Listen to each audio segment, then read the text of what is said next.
Hey everyone, we're here with Ricky. It's just us today. There was a series of events that have created it to be just the two of us.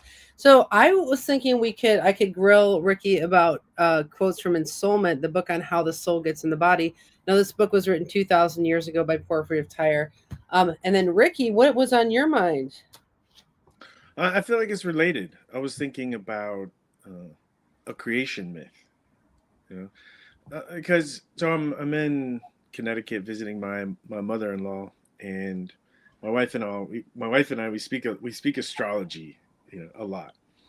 And mother-in-law is Scorpio sun with 5 planets in Scorpio. Uh, Oh, Most of them in the fourth house. And I did a reading yesterday for woman, Scorpio rising with 4 planets and Scorpio in the first.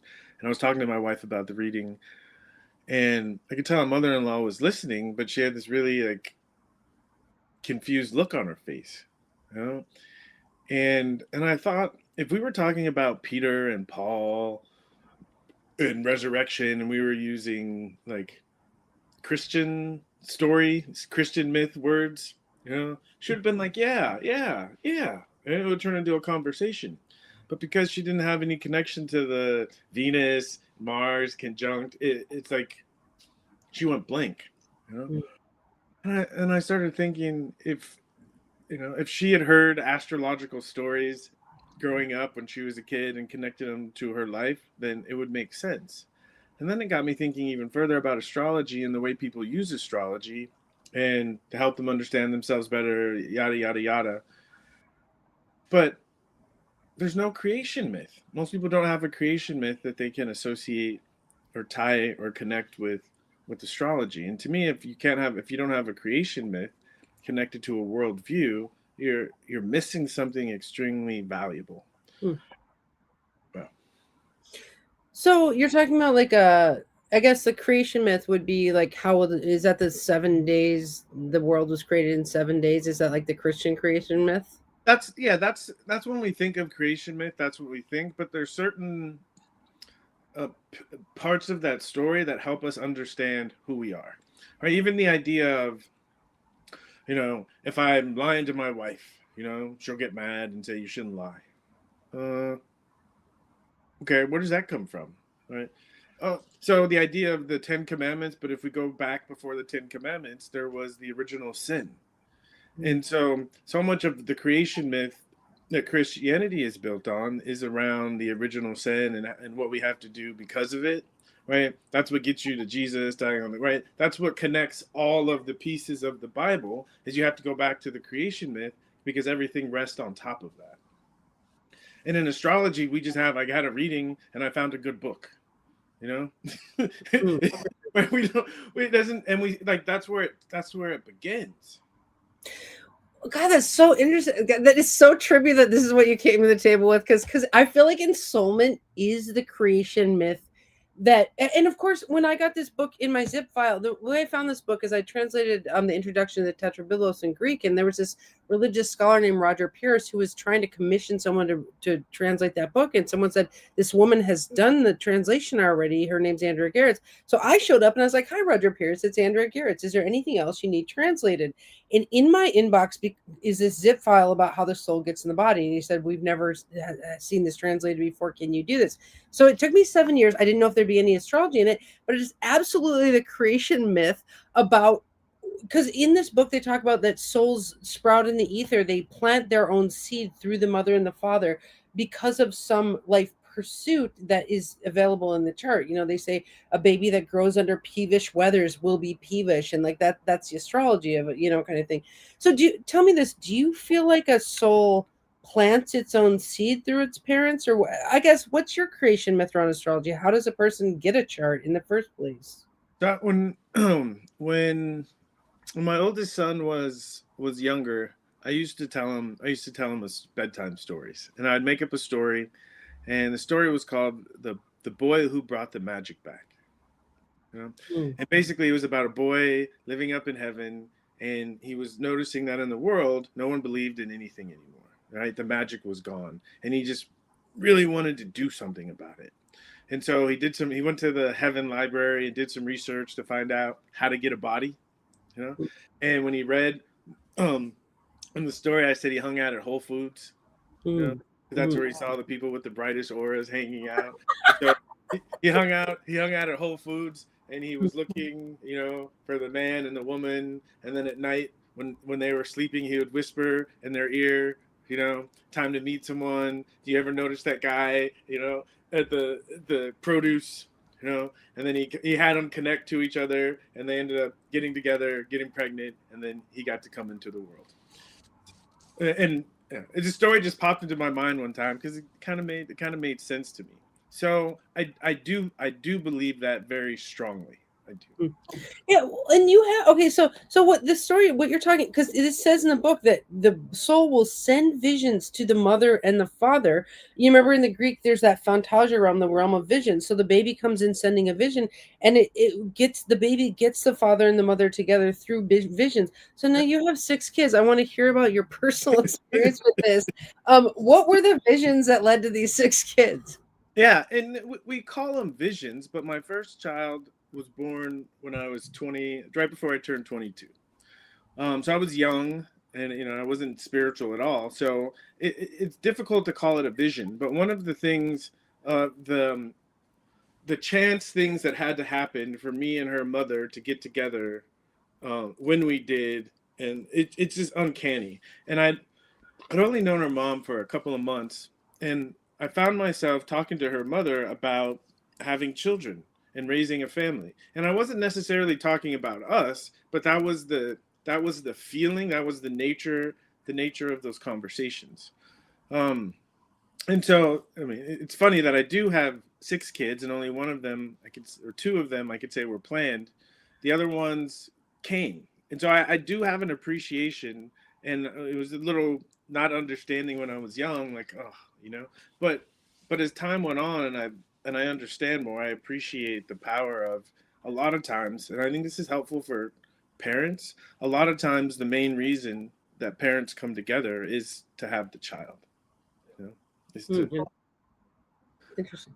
Well, and for people watching, if you have a story that you want to type in the chat about how you sent visions for a child that you had in your life, like did that happen to you? I mean, Ricky, can I tell you about the visions that I got about my daughter?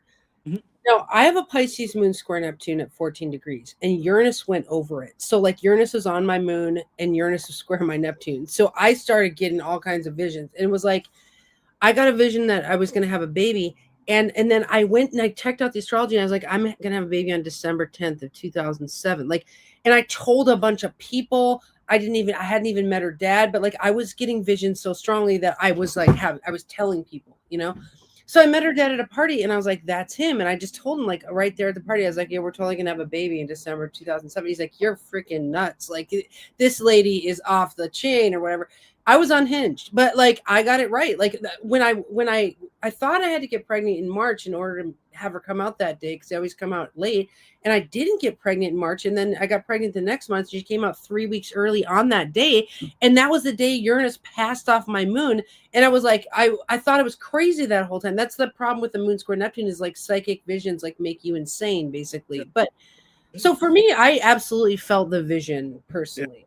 You know, hearing you say that the last child, the one that was 100% planned, you know, I remember one night, and my wife had 2 miscarriages, and then this third one was successful.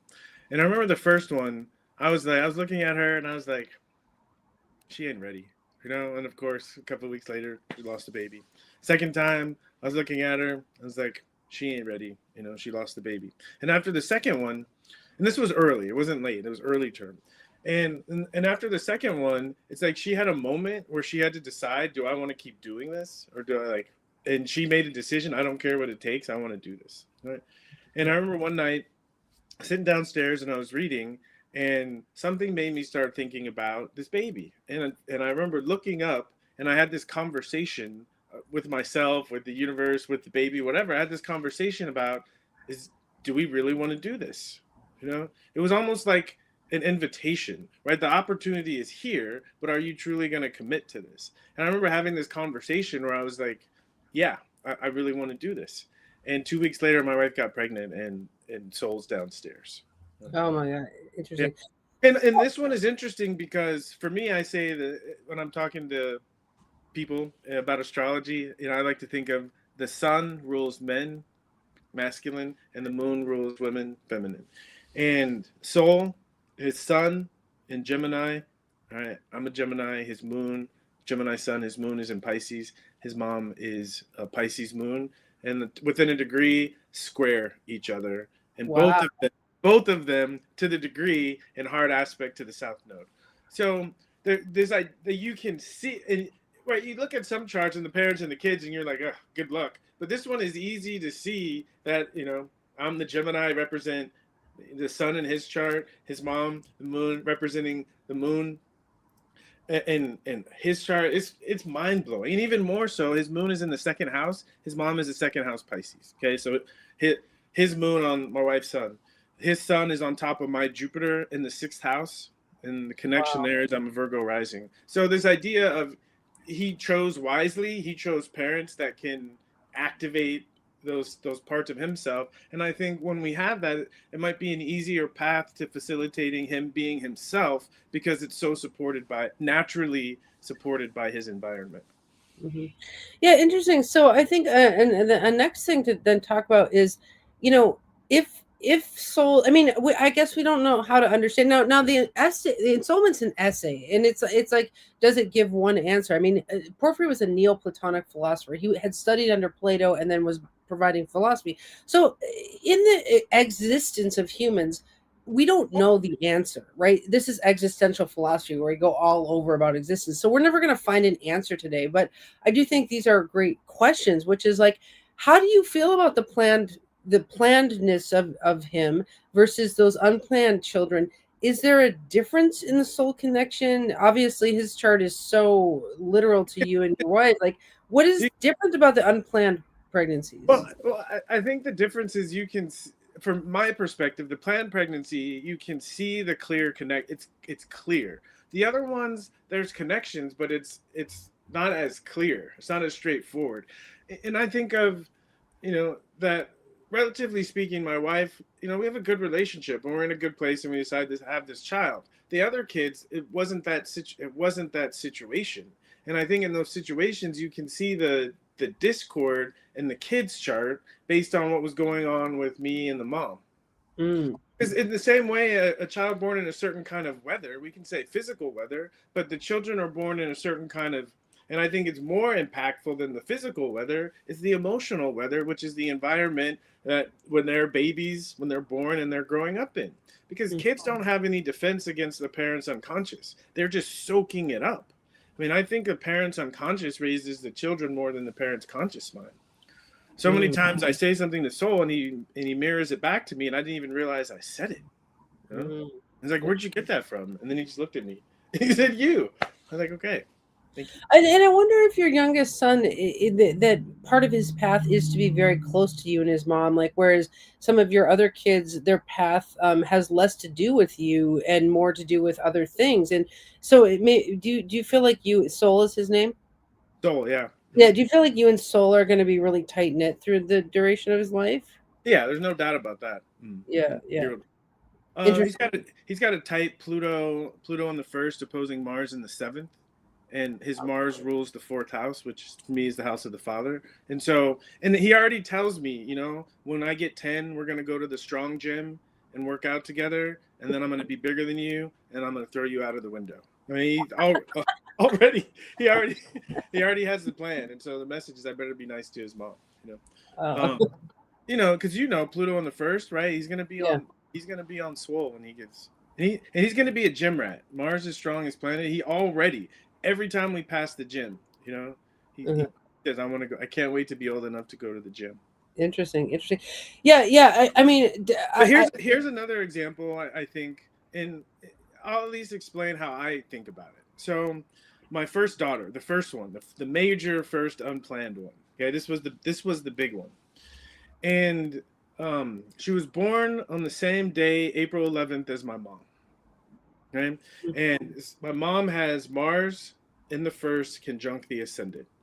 My daughter Marley, who was born on April 11th, same as my mom, in Aries, has Mars in the first conjunct the ascendant. Okay. Wow. My mom has Saturn in the seventh, opposing the Mars in the ascendant. My daughter, born April 11th, same day as my mom, has Saturn in the seventh, opposing the ascendant. Okay? Oh my God. And so my daughter, it's like this is one of those things where she was raised by her mom 95% of the time. She tried to live with me a couple times, didn't quite work out. But she was raised by her mom most of the time, and her mom taught her to be afraid. You know? And her chart is that Mars in the first is in Scorpio, conjunct Scorpio ascendant. She's fierce, fierce. You Mm. know? And I think of if she would have grown up around me, she'd be a completely different person. Yeah. Completely different person. And so I think it's interesting when we think of custody.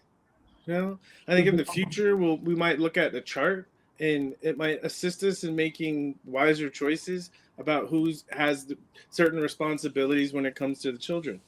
Well, this is one of the most healing uses of astrology and family system analysis is like, let's say you have a kid who has like a hard aspect of personality, maybe it's that Mars Pluto opposition or Mars Moon or something like that.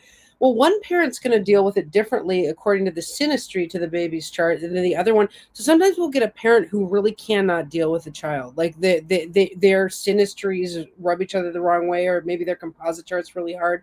And then another parent who does really well with the child. And so that's an amazing idea, is like astrological assisted custody decisions is yeah, I mean, that I think that it would be a very good use of astrology. Yeah, my wife has Mars in Cancer at 22 degrees. My son's Mars in Cancer at 26 degrees. So when they get going with each other, they can't stop, and that's when I have to come in and play referee. And she'll just say, "Hey, like, you know, you're the Hmm. football player, you're the Marsy guy. Can you handle this?" And Hmm. it's very helpful. Hmm. Um, How and do you oh I was gonna say the other piece, that came to mind is, I found this extremely healing. It's sometimes, we think of synastry, but we don't really think of the effect that our kids have on us based on what they activate in us. And when I was young, my dad got in some trouble for masturbating in front of us and asking me to take naked pictures of him. He has to like register as a sex offender. And when I looked at his chart, and I have a twin sister, so whatever is activating his chart for me, it gets doubled up from my sister. And he was abused as a child, and I saw like my son and my sister's moon activate certain parts in his chart. He was young, he was early 20s, that are going to bring certain things to the surface. And I'm not going to say that he was helpless, but I kind of do feel like he was helpless because he didn't have the information. And if right, if we have certain ways we're supposed to be with our kids that don't take into consideration what these young souls activate in us, and that activation is real. We can pretend it's not, but it's real, and if we don't deal with it, it will deal with us. And I think having an awareness of what our kids will activate in us, and it's priceless. Oh my God, that's so intense. Yeah, well, yeah, like if you have like pedophilia inclinations and you have a kid, that little soul will totally trigger those, and like, oops, like. But I think I feel for people who have like nefarious charts in that way, because I don't know that they really choose that either. Not to be like, Kimber. I just want to say about your visions. Kimber's talking about visions she's had of babies, like, the timing of visions is not always like right on the money. Like, I had to question my visions for a really long time until they came true. So like, if you get repeated visions of a baby like coming in, like that baby might be talking to you like 5 years before it gets here or something like that. Sorry. Okay, so Ricky, There's one thing. There's one thing about this baby in visions that, and I say it because synchronistically, it's a theme that's been on my mind for the past week or so. Mhm. You know, and I in the Bible, before Mary got pregnant, she had a visitation from an angel of the Lord who told her she was going to have a great, and started to break it down. So this vision of a baby, guys, we have it in our root text, and and I started thinking about the idea of a visitation. Something comes and gives you a hint of something that's going to come in the future. And I started thinking about it astrologically. And a couple of images came to mind. The first one, and it's something that we all experience, all of us astrologers experience, you know, Uranus gets to 28 degrees, 29 degrees Taurus, right? 28, 29 degrees Taurus, and it stations and goes retrograde back into Taurus, stations retrograde, and then comes forward and goes over my sun. Right. So this idea of something comes to give a warning, right, and then it goes back, and then sometime later in the future, the thing that it warned about comes to pass. Hmm. Well, and another way of thinking about this, and a good example is Uranus cycle. All of us in our early 20s, we go through the first Uranus square, midlife, mid to early 40s, we go through the Uranus opposition, so forth and so on.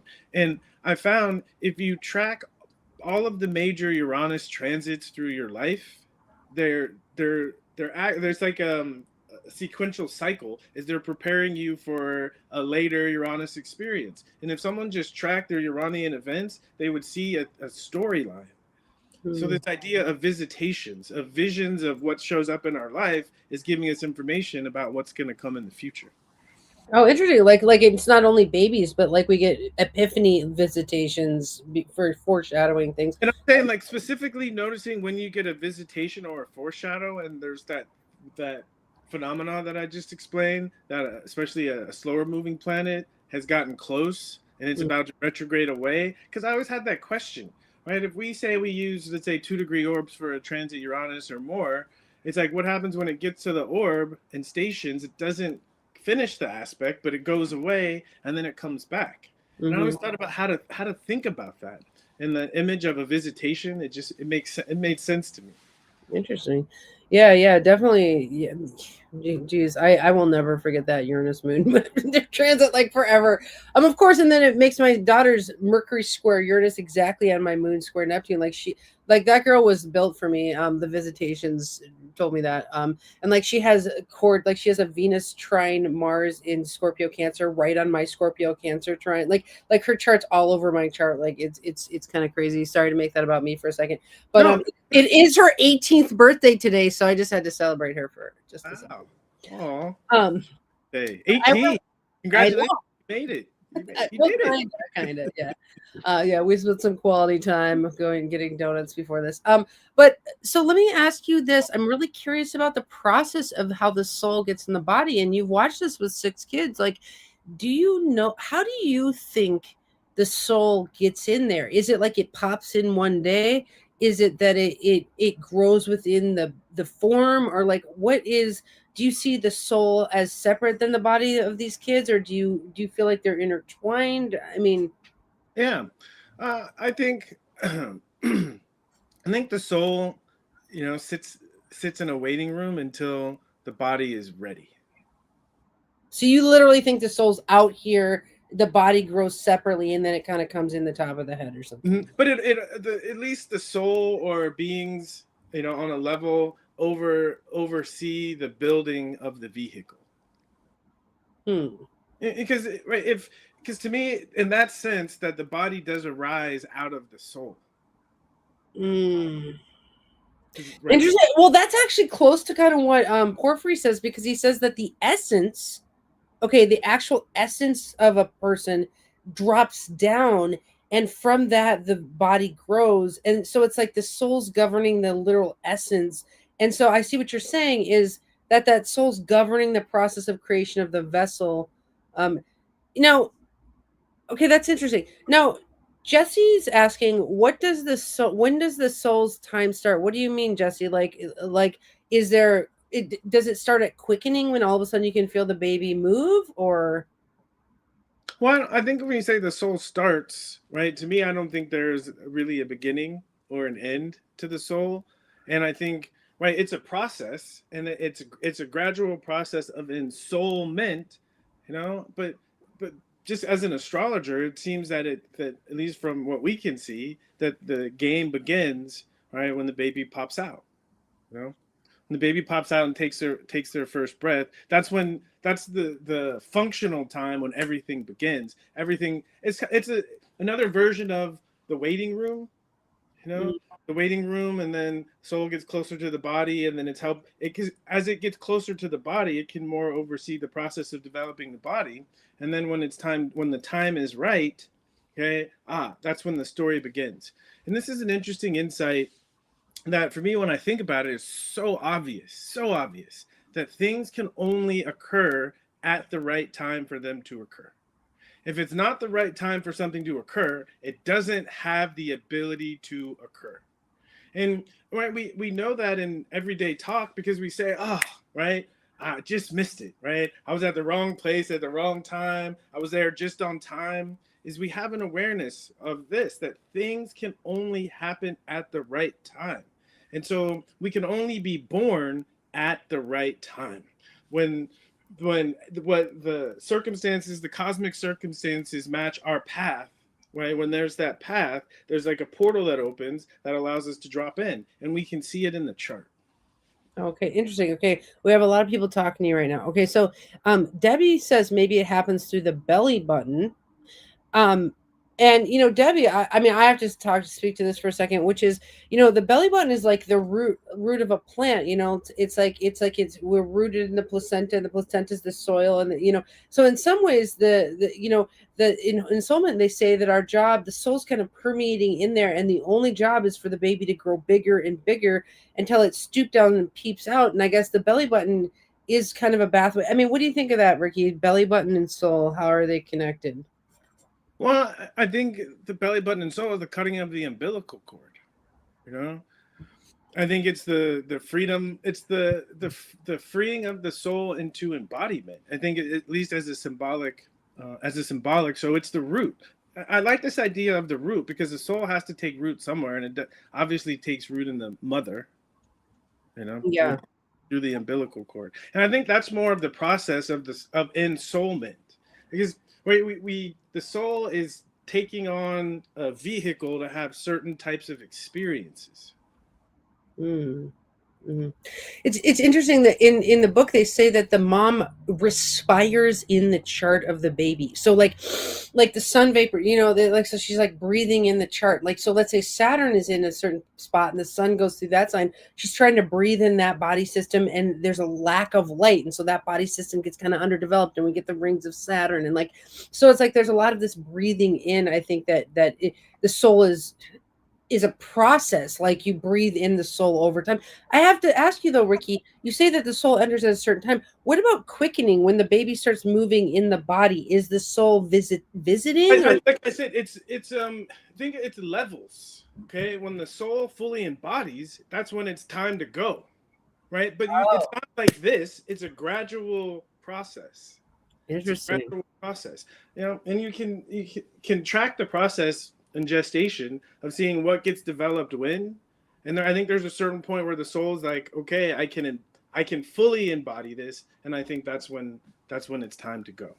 Interesting. Okay, so then there's another question, which is, if it is in the waiting room, which you had mentioned, then when before that did it start? Like, where was the soul before the waiting room? These are hard questions. This is Ricky. We're grilling you. Well, if we say the soul, but I mean, it's a everything is a gradual developmental process, right? And so one way to think of it, and I'm gonna botch the poem, but the Rumi basically, I died a mineral, right? I was born a plant. I died a plant. I was born an animal. I died an animal. I was born a human. When have I ever been less by dying?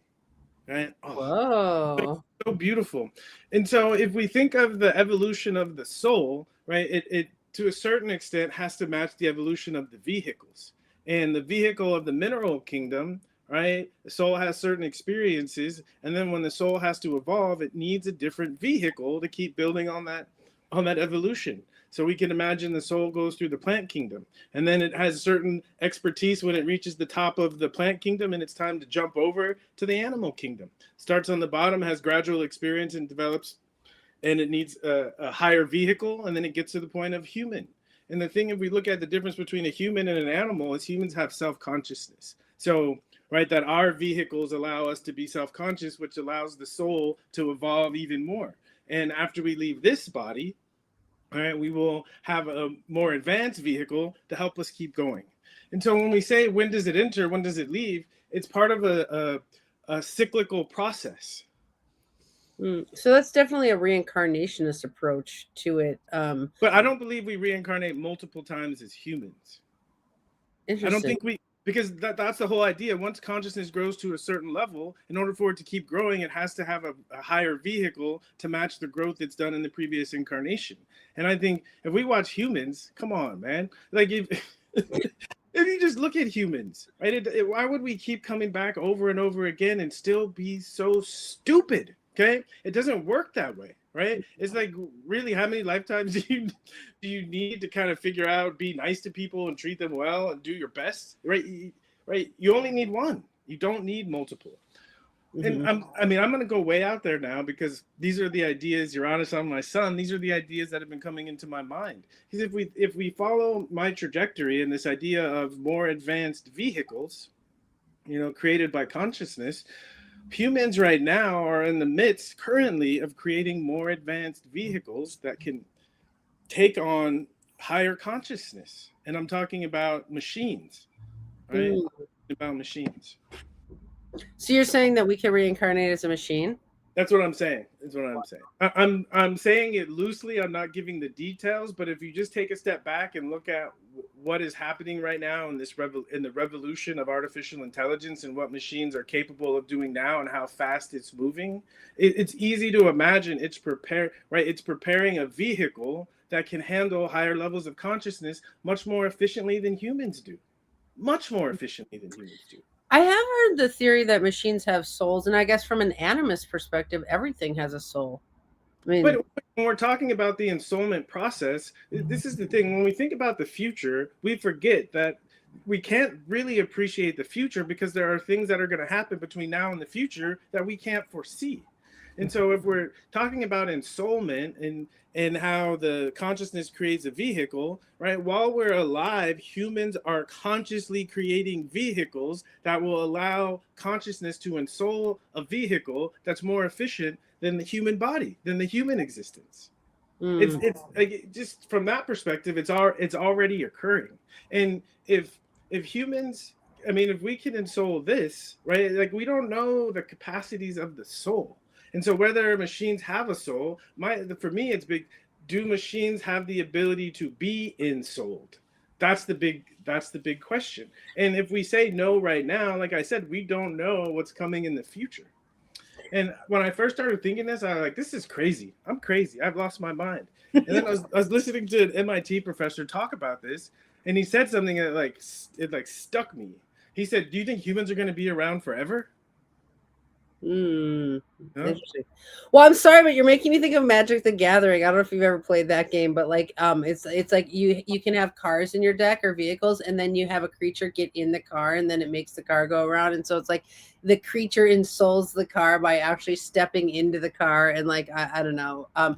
Okay, so the title of today's episode is that we grill Ricky on ensoulment. So that's what's happening because people keep posting questions. So here's another one. Was the soul ever unmanifest potential? No, because the soul is manifest. Spirit is unmanifest potential, right? And people mix up the spirit and soul. They are not the same thing. We talk about unmanifest potential, that's spirit. Once something comes into manifestation, it's ensouled. So the soul is a manifestation. Okay, interesting. Why are people typing Fugazi? People are talking about Fugazi, and I don't really know what that means. Okay, are we gonna ensoul into a human AI combo vehicle? I don't feel confident in being that specific. I'm just noticing what I'm seeing of what we're building and what potentially machines are going to be able to do. Because the first thing about that I think people get wrong about AI is it's not artificial. It was built by humans, right? It, anything made by man is an emanation of man, so it's an extension of us. And the simple example, right? There's my wife and I were watching a South Park episode, and the dad was sitting there talking to ChatGPT, and it was like talking sweet to him, and he's in the bed going to bed, and he's like, "Good night, honey." Right? And his wife was right next to him, but he's talking to the ChatGPT, and he turns around and he farts on his wife and goes to sleep. And people who have played with large language models, they have this experience of what, they don't disagree with me, they don't prove me wrong, they actually have something to offer the conversation, And to a certain extent, it can train us to be better humans. Because the thing about AI, yes, it picks up some of our unconscious biases, but it's not so rooted in emotion like we are. And if you think of the evolution of consciousness, my argument is that our connection to our animal ancestry, we've needed it, but it's the thing that slows us down. It's the thing that keeps us from evolving greater and greater consciousness. And so it would make sense that consciousness would try to evolve away from that. And that's the direction of evolution. Hmm. Wow, interesting. Okay, well, you're good at this game. Okay, what about past life memories or deep memory process, like memories of other human lives? Okay, listen. All right, here's I want to set this. I want to set people straight on this. It's like you go to someone and they say, "I'm reading from the Akashic records." Right? This idea that everything that's ever occurred has left an imprint, right? Has left an imprint, and if we're tuned that way, we can pick up on those imprints. And again, someone says past life memories, right? How do you know that it's your past life, right? It's about an awareness of past things that have happened that are resonant with the energies that are inside of you, right? Because we have access to infinite images, dreams, all of these things, right? It's only when someone tells us that we had a past life that allows our mind to frame that memory as a past life. Hmm, interesting. Okay, so One interesting example is animals have birth charts. Okay. And so to me, if because what I'm saying is before we were human, we were higher mammals. Before we were higher mammals, we were lower mammals, et cetera, et cetera, et cetera. And so all of those levels of consciousness have natal charts and have experiences that they go through. Right? Is right, a deer has a first house, has a second house, et cetera, et cetera, et cetera. And so, but the experiences are going to be different because it's a lower level of complexity.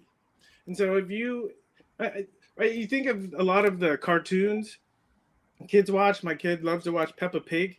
Okay, why hmm, are all the cartoons? Why are they animals? You know, doing human things, right? And so, if you imagine, if you had a pet and you could imagine your pet's life, especially if you know your pet's chart, right, and you see things that happen to it, it's not too difficult to imagine, right? If it was a human going through that same transit with this same chart, how might it have looked?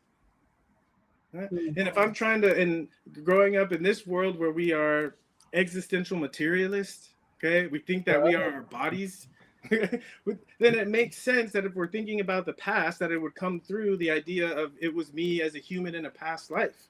But if you look at most people's past lives, it was like, what, right? How are you dumber in this life than you were in the past life? How does that make sense to people? hmm. Doesn't make sense to me. Wow. I'm looking up at stairs here at the comments or like the Facebook likes or whatever, and someone's angry that we are talking about this. Like, Oh, can you good. see these up? Can you see these up here? There's like a like, a heart, someone's laughing, and someone's mad. Well, that's good. I mean, like you said, right? It's about conversations. And to me, we might hear something that triggers us, but the idea, the word gets in and it might help us open up something that's been closed down. I think part of being on the earth right now, all of our responsibility is to open our minds a little bit. And if you Mm, hear something that makes you angry, that means that your mind is closed. Okay. Right. That's all that it means. It means that there's something trying to get in, and part of you is fighting and saying, no, no, no, no, no. That's it. wow. Otherwise, you're like, he's crazy. That's silly. Ha ha ha. That's funny. Right? If anger comes in, that's a reflection of something going on with you. Yeah. I do have to take an aside and say that the Uranus going over your sun right now, I think that's this live streaming thing is a really good use of that transit because it's like we never know who's going to be in the room and what they're going to ask of you, right? Like I feel like this is very Uranus on the sun in Gemini, right? Like so I think that's cool. Okay, we have another question for you, which is how do you feel about souls that get a lot of time on Earth, like babies and children? Wouldn't reincarnating as a human again have something to offer them still? Kimber, do you mean souls who don't get a lot of time on Earth? Like if you die as a baby or a child? Is that what you mean? Like, wouldn't then reincarnating as a human again be kind of a step evolution there? Is that what you mean, Kimber? If you believe that humanity is the dominant species in the universe, then maybe. Okay, yeah, because it Right? might be an alien next time. It's a stopover, right? It's like the story keeps on going. It's like sometimes you need to spend a lot of time in a place to get it. Sometimes you don't need to spend very much time to be able to go to what's next. Because all of us on our trajectory, we're being prepared to do something in the future, right? We're just on, and I'd say humanity, we're like 12, 11 or 12. Okay.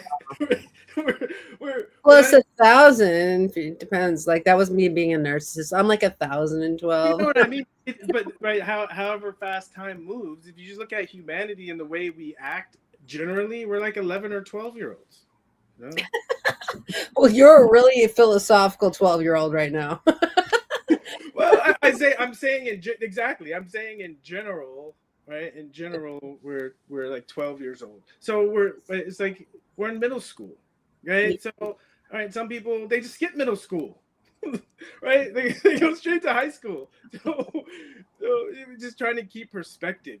So Kimber's saying that, yeah, she's just saying that it is the dominant species and that they didn't get a chance to be a human and master it. So like if you don't get to master being human, do you come back as another human? Do you have to master first grade to move to second grade?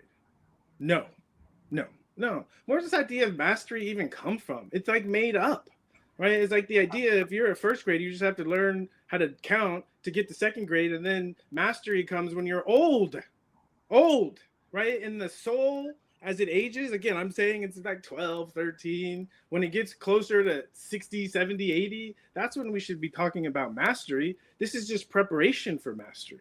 And some people are better at practicing mastery. But even if you master human life, guess what? You're still going to die and go to the next level. And there's going to be something else there. Wait, what do you think happens if people kill themselves? So I think the value, the thing in killing yourself, it depends on their attitude. If they're like, I'm done and I'm ready for what's next, and they kill themselves, I think they die and then they keep on going to what's next. If they think life is horrible, I can't stand this, right? It's got to be better, and they kill themselves. It don't get any better. They're just on the next level, stuck in the same place. And also, some people think that when we die, it just goes black. I think when those people die, it just goes black. And then after however long it takes, they're like, okay, maybe it doesn't, maybe it doesn't go black, and then the lights start to come on. Are you afraid to die? No, not at all. No, really? Mm-mm. I don't want you to die. I like you. All right. I'll still be around. We'll watch your videos when you're dead. I'm just kidding. Kidding, not kidding. I'll come back through your AI. Every Wednesday at 2, I'll watch a video of you. Okay, we have another question for you. Why do we have a starting assumption that reincarnation is a thing? Because, well, when we say a starting assumption, when we say reincarnation, there's two things that I hear. One, there's reincarnation of we keep coming back as humans over and over again. And the reason we have that is because of religion. Okay? That's that. The idea of transmigration of the souls is that there's an evolutionary process going on. I think that just comes from a deep innate feeling that nothing comes from nothing. That we've come from somewhere. And whether you call it reincarnation or whatever, I think it's fair to acknowledge that, again, a birth chart doesn't just pop out of the sky. There had to be something that happened before to give rise to what is going on right now. And whatever you call that, I get that, but again, this idea of we keep coming back as humans, I think that's just from religion. Okay, I have to ask you, what do you think of abortion? What do you mean? Like, are you pro-abortion? Do you think it's the soul popping out? Like, what's going on with the soul and abortion? So, like I said, and anyone in the chat, feel free to handle that one too. Yeah, something like I said, things only happen at the right time. And so whether it's a miscarriage, whether it's an abortion, whatever, right, is that it wasn't the right time for that child to be born. This is, again, I can stand behind this all day because I'm an astrologer, and things only happen when it's time for them to happen, period. To every season, turn, baby. Okay, I'll tell you. I'm going to take the floor for a second and tell you about a reading I did about abortion once, and I used Ensoulment to do it because what I got was an inquiry, and I'm not breaking confidentiality. No one knows who this is, but was my baby has Down syndrome from the amniocentesis. Should I have the baby, and what does astrology say about that? And I took the stance of teleologically, where we compare people to plants, and and I said, okay, there's a plant growing in the garden right now that it has Down syndrome, and and you have to decide what do you want in the garden. I mean, like, I kind of tried to depersonalize the whole thing as to like, but like, what would you do with that case? I mean, that was treacherously Yeah. complex, I think. Let's try to keep in alignment with the nature of the conversation. When we first started the conversation, right, we talked about the visions sent by the child to the parent, and you talked about the mom. What was the word you used? Takes in the child. Oh, they respire in the soul. Fire. Yes, yes, yes, yes. So I think, oh, I love that idea. And I think we're doing that with everyone in our lives that we are close to. So I call it sliding scripts. And the thing that, especially when you look at inner aspects, right? When I'm around a certain person, certain things get activated in me, even if the person doesn't say anything, right? This idea of consciousness, right? There's overlap and we're connected and we're picking up on stuff from other people. And I don't think humans are conscious enough yet to take responsibility for all the thoughts that pop into our heads. It's like a thought pops into my head. My first question is, where's this coming from? Right? Curiosity is what I'm saying, not an assumption that this is my thought and then this is my decision. Right? That's just, maybe it's my sensitivity, but I'm not fooled to think. Right? But most people say, "Why did you do that?" To me, we make up something, right? And the real answer is whatever our unconscious had to do to trick us into doing it. Hmm. Well, I like that you're bringing it back to the visions thing, because it's like, if a baby with Down syndrome sent visions to the parents that they wanted to be born, then absolutely that birth should occur. And it's like to judge a human as having the soul has a lesser purpose or whatever, because of like, that would be like kind of backing to say, like to say that people without Down syndrome are the dominant species. I don't. Maybe people with Down syndrome are the dominant species. We don't actually know that. Well, again, I think we can't help but be human centric in our thinking. But I do want to hold the mirror to point out that's exactly what we're doing. Because, right, in the conversation of when does the soul take over the body, and I'm saying birth, right? That's when the story starts. So we're assuming that a soul that hasn't come to fruition and been born is the same as one that is, right? From consciousness, time doesn't exist. So to a certain extent, you can say a soul, when it starts to build a body, it already has a sense of if it's going to come to fruition or not. Again, Mm, our human centric perspective, right?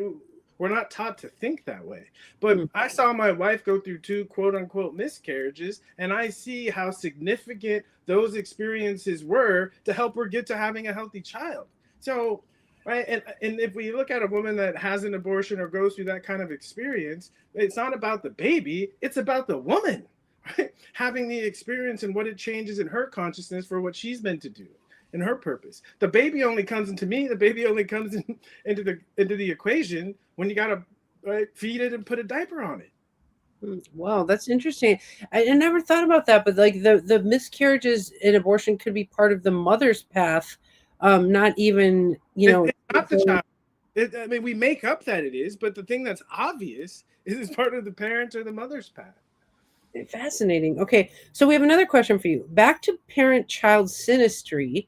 What if the synastry is oppositions rather than conjunctions or similar signs in the big three? My son's ascendant opposes mine, and our moons oppose each other.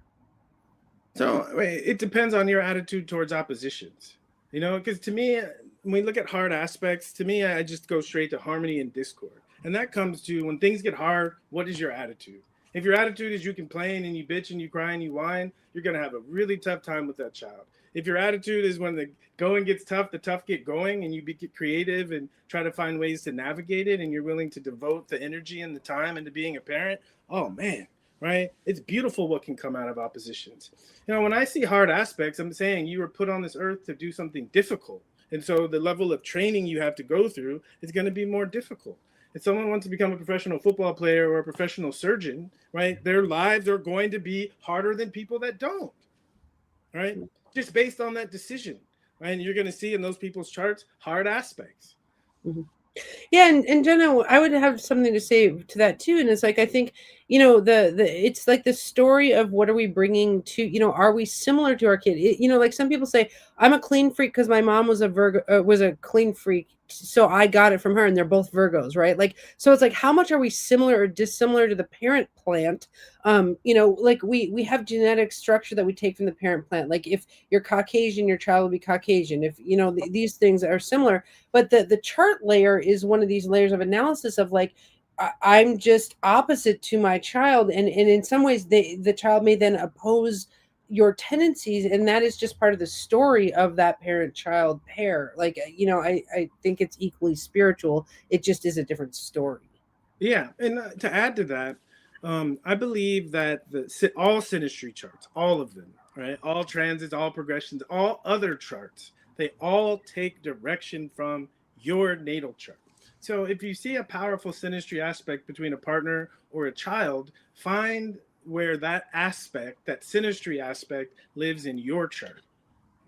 Then it's easier to not project or to blame the situation or the other person, because you see and look at the transits of when the child was born. You get to see, right? Because that's what it is, right? That our child's birth is our transits during their birth.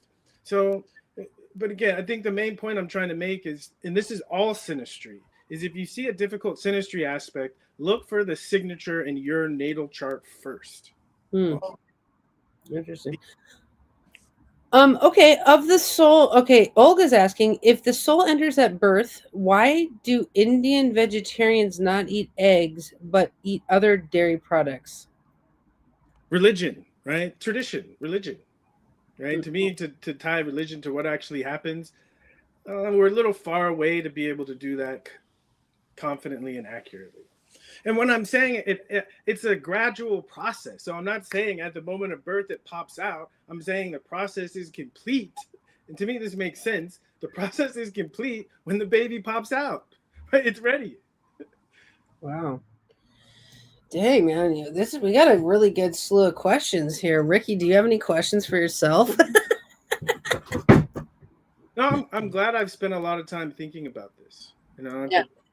I have a lot of stuff going on in my 8th house right now, and so the past several months, I've been thinking about where do we come from, where do we go. These things have been really, really in my consciousness a lot lately. So it's nice to have the opportunity to talk about it. Yeah, I have to say, I was listening to you today, and I was thinking, when the football players used to call you the weird one. I was like, oh, he's the weird one today. Like if they heard you talking about this stuff, but it's like it's so cool to see, like, to trigger you and activate you on these philosophical levels, to just see kind of what comes out of you. It's just I really love this format where we grill you on stuff. Maybe we'll do more grill Ricky episodes. Do you like being grilled? I love it. Yeah. All right. Well, we have 2 minutes. Anyone have any, Ricky? If people want to go to school with you, where do they find you? I don't know. I don't All right. Well, then Jenna wants to know.